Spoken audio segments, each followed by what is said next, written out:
Iran has just launched more ferocious missile attacks on Israeli targets, this time overwhelming the entire population of southern Israel. The prime target appears to have been the port city of Ashdod, where there are reports of its power plant being destroyed in the latest missile attack. Meanwhile, Donald Trump has finally told us the truth.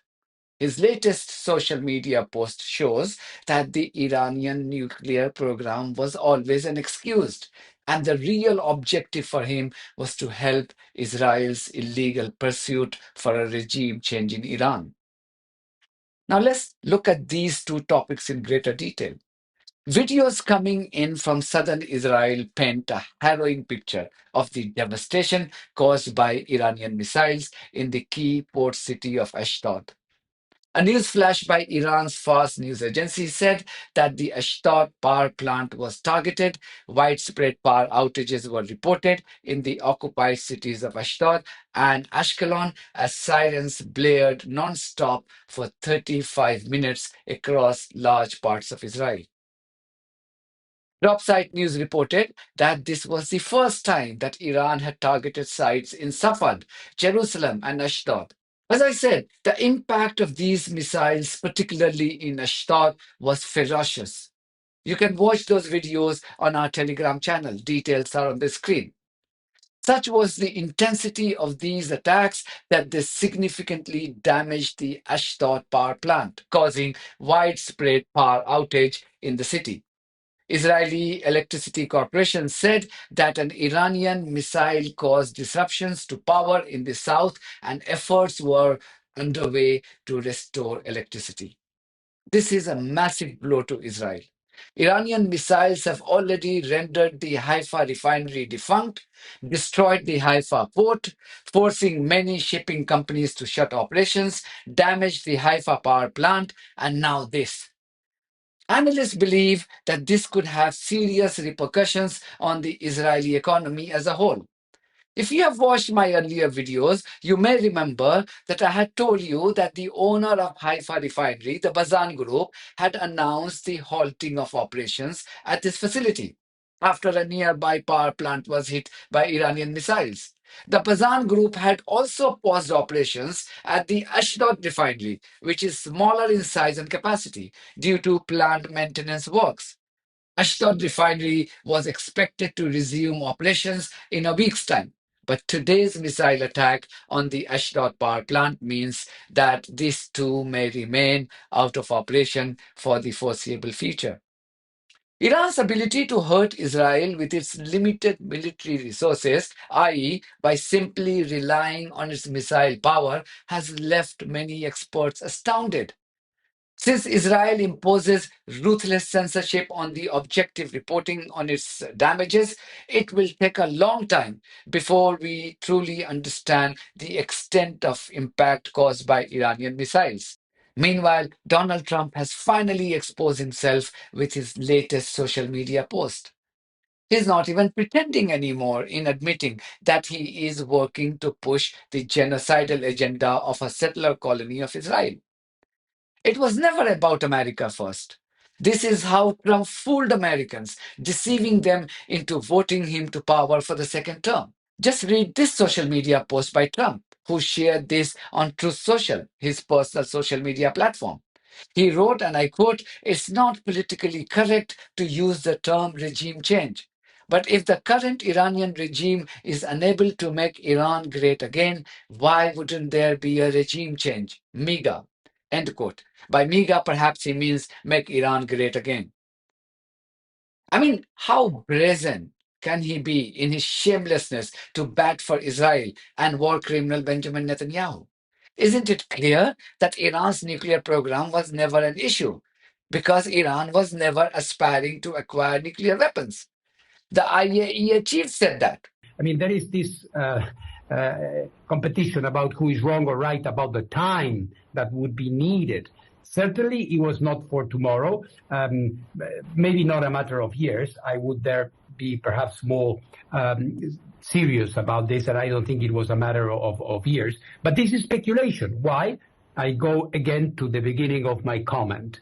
These things we don't know, because if there was some activity which was clandestine or hidden or away from our inspectors, we couldn't know. What we informed and what we reported was that we did not have, as in coincidence with some of the sources you mentioned there, that we did not have any proof of a systematic effort to move into a nuclear weapon. Trump's own director of intelligence, Tulsi Gabbard, said that before performing a U-turn under duress from her boss.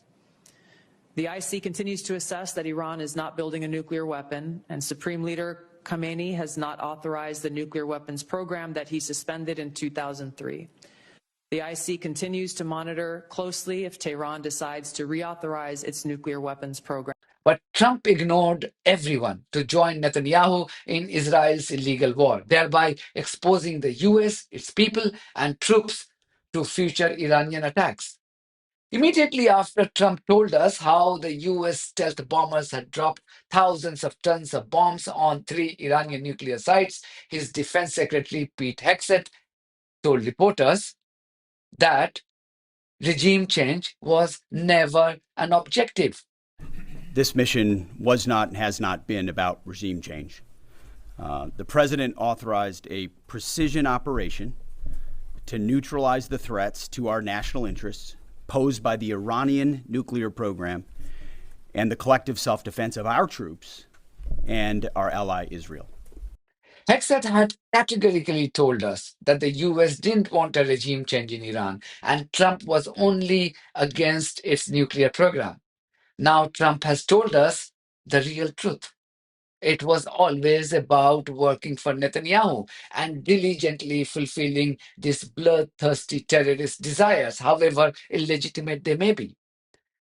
He is so under the influence of Netanyahu that Trump has stopped caring about what his own prominent Republican lawmakers are saying. This is what Thomas Massey tweeted.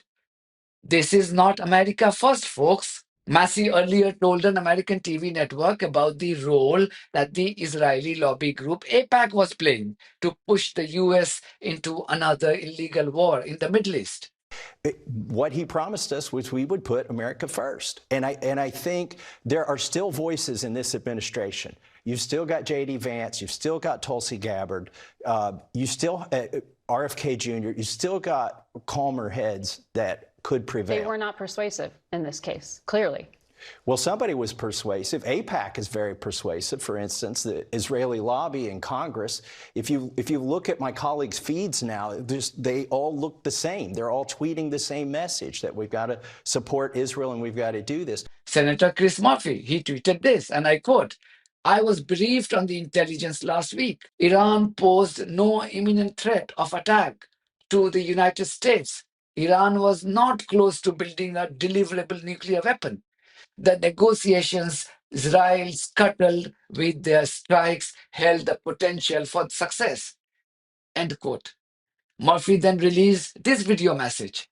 I just woke up here in Bucharest, Romania. I was here to meet with the new president and, of course, saw news of the strikes in Iran. There are a few important things to say about this moment. The first, of course, is that the president does not have authorization to take these strikes. I have been briefed on the intelligence. There is absolutely no evidence that there was an imminent threat of attack against the United States, and in the absence of an imminent attack, the Constitution is clear. Congress, the American people, have to make the decision about war.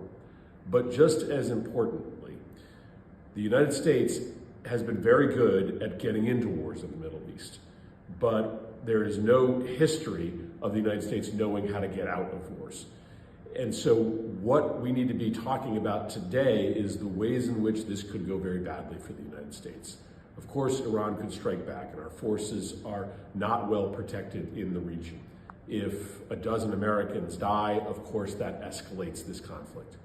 This could lead to regime change in Iran. Now, you might say, could it be worse than the supreme leader, someone who has done such damage to American interests and to Israel in the region?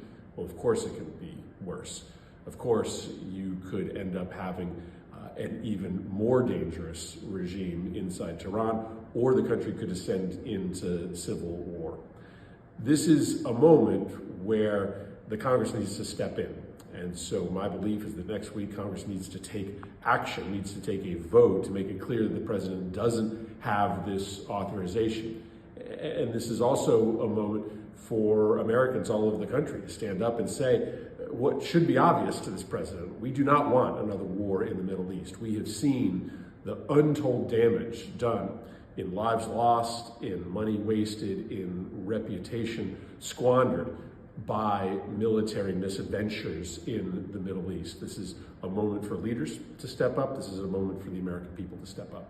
Marjorie Taylor Greene, another pro-Trump U.S. lawmaker, had this to say to the U.S. president and his warmongering associates in the administration. She wrote, and I quote, "Anyone slobbering for the U.S. to become fully involved in the Israel-Iran war is not America first, MAGA. Wishing for murder of innocent people is disgusting. We are sick and tired of foreign wars, all of them." End quote. So the question is, what's forcing Trump to show disdain to everyone, including his own election promise and the so-called personal image of being a peacemaker?